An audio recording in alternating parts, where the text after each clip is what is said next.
Here's the screen door on my Arctic Fox truck camper. What you can see there is a handle that I added. It's a 3-piece handle. One end piece, a center tube, and then another end piece. It's really simple to install. So the outer end pieces slide in and out on this tube, and then once you get the width dialed in, there's a screw on the back side here that holds the tube to the end piece.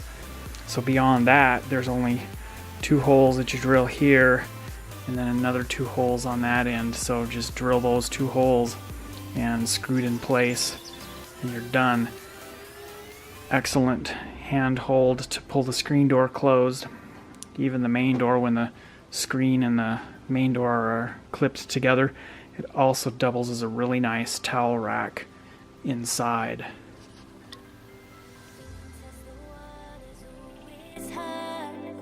I think we're getting close, racing through the waves. I want to be where nobody